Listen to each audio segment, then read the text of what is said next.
University is a perfect blend of the cherished past and the symbols of today. Colonial architecture dots the campus, blending in with the most modern of facilities. For most of every autumn, the emphasis is on study and learning, achievement of goals. But on fall Saturdays, the quiet of the university gives way to the noise and excitement of college football, Rutgers style. 1980 was a very special year for the Rutgers Scarlet Knights. An 8th consecutive winning season saw the end of one era and the beginning of another. But even with change, one thing stayed the same: the sheer excitement of Rutgers football.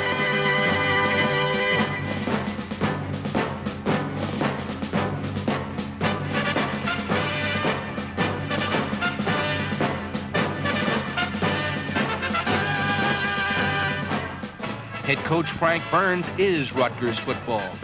During the golden years of the late 40s, Burns quarterbacked some of the finest Rutgers teams, and at the conclusion of 1980, no other coach in school history has a better winning percentage than Frank Burns.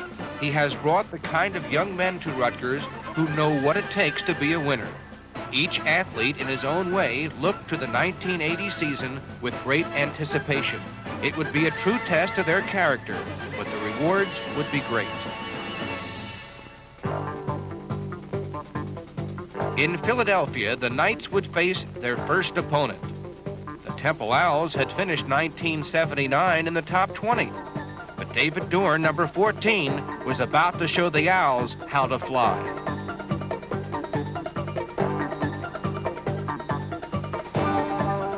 On the first series of plays, quarterback Ed McMichael got things rolling when he found Ted Blackwell, number 43. Then Bryant Moore sliced through behind a Kevin Cardillo block for the first TD of the season. But the Knights were only warming up. Blackwell ran one in from 1 yard, and later reserve quarterback Ralph Leake snuck in for a third. The stars of the defense were two larcenous linebackers named Knight and Wetzel, who refused to let the Owls get off the ground safely.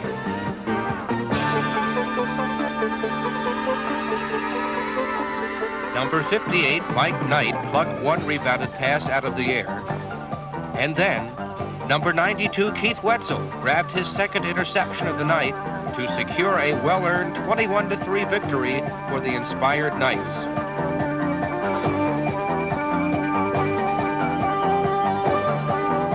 Rutgers would go on to win 4 straight, racking up an incredible 133 collective points. By the 5th game of the season, quarterback McMichael was rated the number 2 passer in the nation, and Ken Smith led the nation in punt returns. Undefeated, men of Scarlet were ready to meet the best. On October 11, at the New Jersey Meadowlands, Rutgers would take on the defending national champions, Alabama. With nearly 60,000 fans rooting for Rutgers, the men of Scarlet prepared to do crimson battle with the Tide. To beat the number 1 team in the nation, they knew they would have to stick together and play nearly perfect football. They did just that.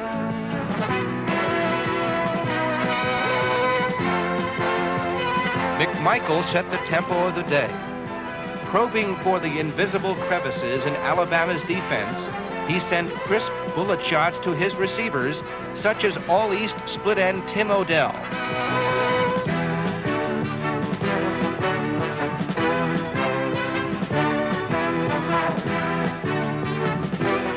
Coming out of the backfield, Ted Blackwell made electrifying catches and showed off his great running ability.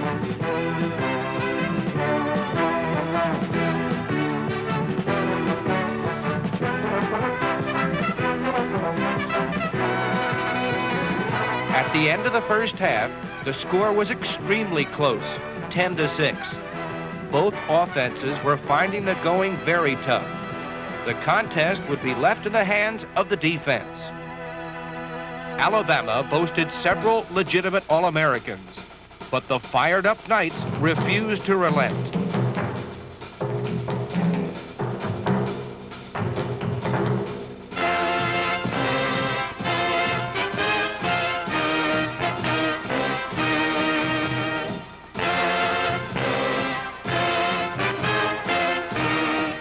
Scarlet offense, inspired by the success of the defense, took every opportunity to gain precious yardage.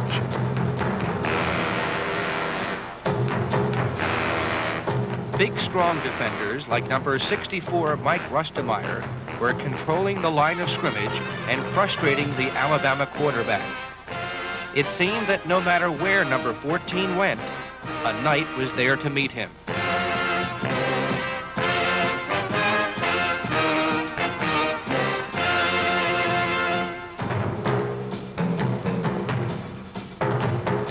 But perhaps the best defensive play of the game was turned in by a receiver.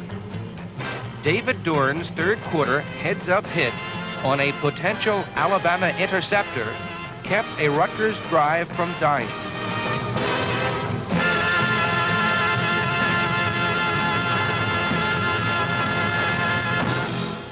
Defensive co-captain Darren Cherry was intensely fired up, and the Scarlet were waiting for one Alabama mistake that could turn the tide.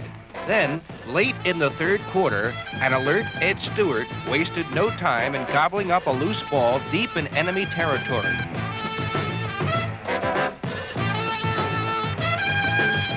The fans were going crazy. One play later, they were only 4 yards away. McMichael had only to find Albert Ray, who did the rest entirely on his own.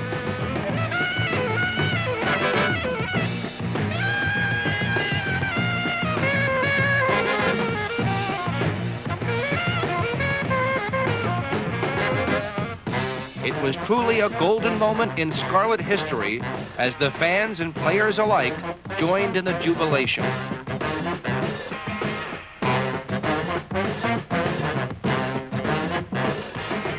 Neither team would score in the entire fourth quarter, and although the Knights would come painfully close, Bear Bryant's team would survive with a 4-point edge, 17-13. It had been a classic matchup. After the game, college football's winningest coach told the press, "We didn't beat anyone today. I'd say they beat us, but we won the game." The Scarlet Knights were now working as a cohesive unit. With the sword of offense and the shield of defense, they confronted their foes.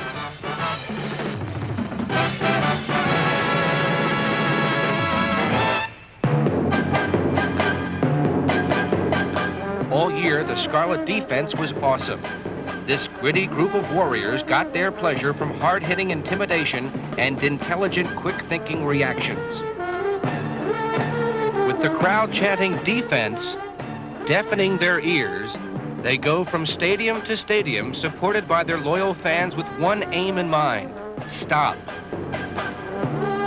In the Carrier Dome, they crash-landed Joe the Jet Morris, the leading runner in Syracuse history. Wins over Cornell, Army, and Virginia can be attributed to the miserly defense. Whether they try to move on the ground or they try to move in the air, the opponents quickly learn to heed the no trespassing signs.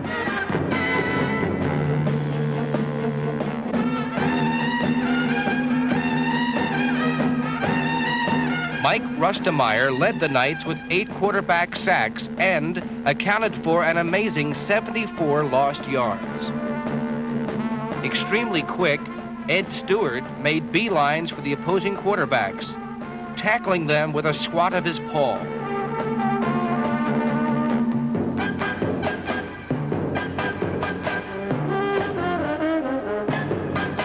The Scarlet defenders specialized in the crowd-pleasing plays, the big plays that opened up a game. Never content to let the others have the ball, the Knights would steal it back.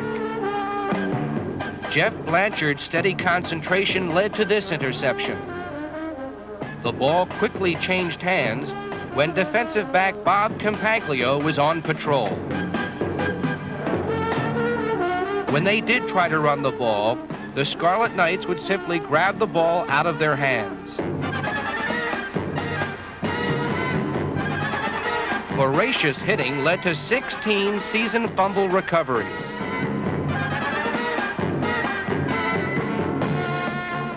Opposing teams became frustrated as they forgot their basics. And of course, to add insult to injury, Bill Pickel, number 62, and Mike Rustemeyer loved nothing better than to sack an opposing quarterback behind his own goal line. When the defense was victorious and the crowd was pleased, they handed the ball over to the offense. 1980 was a banner year. The offense averaged over 25 points per game and established 9 new Scarlet records. Junior tailback Albert Ray captured the rushing title for the second year in a row, gaining 778 yards. His ability to turn on the afterburners in a flash of a second left defenders in the dust.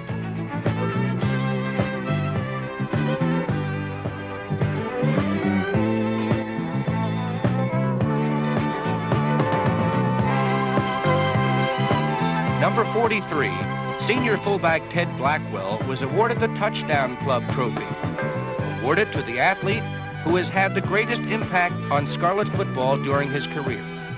This versatile athlete rushed out of the backfield, was one of quarterback McMichael's favorite receivers, as well as returned kickoffs and punts.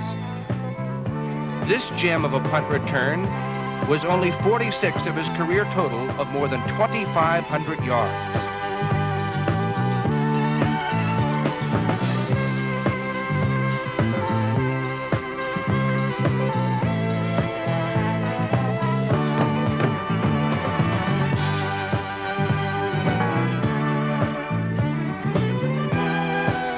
But seniors Ed McMichael and All-East performer Tim Odell reserved the airspace for themselves. Behind the fortress of All-East tackle Kevin Curdilla's blocking, together they became the top pass reception duo in Rutgers history.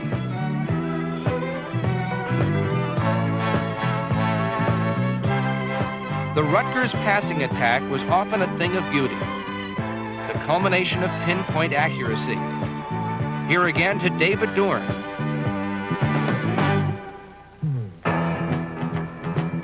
It was the offense that would give the crowd plenty to cheer about in the finale of the oldest rivalry in collegiate football. All attention was focused on Rutgers Stadium for the last game between Rutgers and Princeton. A packed house gathered for the momentous occasion and heard speeches from University President Dr. Edward Blaustein,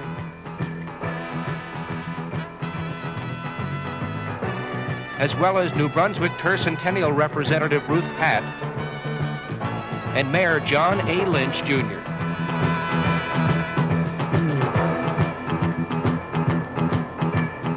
The Tigers were ready, anxious to take the field against Rutgers in this 71st and final meeting. The overflow crowd let their sentiments be known. Only the fellow in charge of releasing the balloons seemed nervous. As it turned out, this was the only time Rutgers had trouble with anything all day.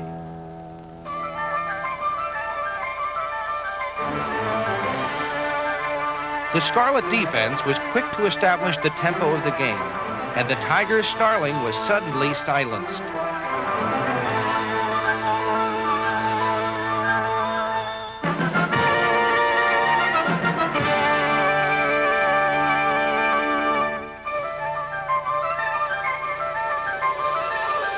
The Knights smothered every Tiger offensive charge, then turned matters over to the special teams and punt returner David Dorn. Dorn would close out his senior season averaging over 10 yards every time he touched the ball.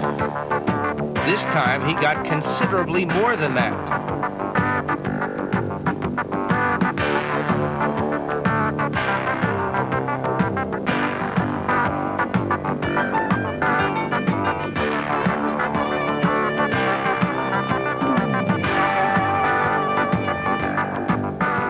Dorn's return set up a field goal from sophomore kicker Alex Falcinelli. But the Knights would score more than just 3-pointers on this day. Albert Ray ran almost at will on the Tiger defense.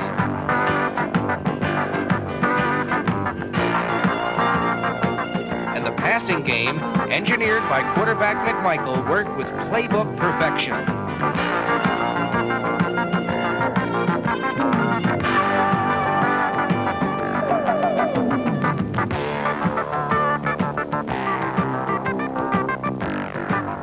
Ted Blackwell gathered in one touchdown pass from McMichael.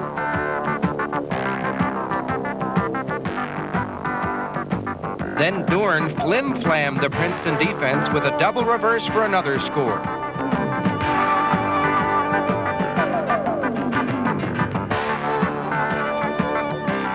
Blackwell ended a big day for himself by taking a swing pass for yet another touchdown. The fourth scoring toss of the game for McMichael. When this longest of rivalries began in 1869, Ulysses Grant was in the White House. Steak was 25 cents a pound, and there were only 32 states. Rutgers won that first game by a score of 6-4. And now in 1980, they had won the last game. Rutgers 44, Princeton 13.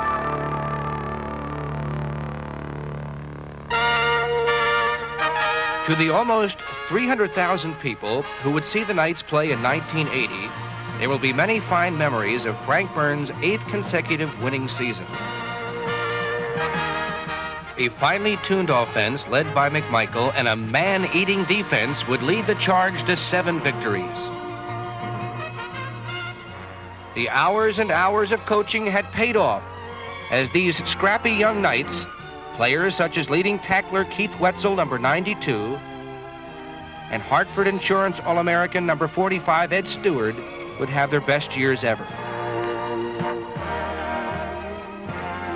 All-East performer Ken Smith, number 21, would place in the top 10 in the nation in punt returns. 1980 was charged with excitement and the emotion of victory.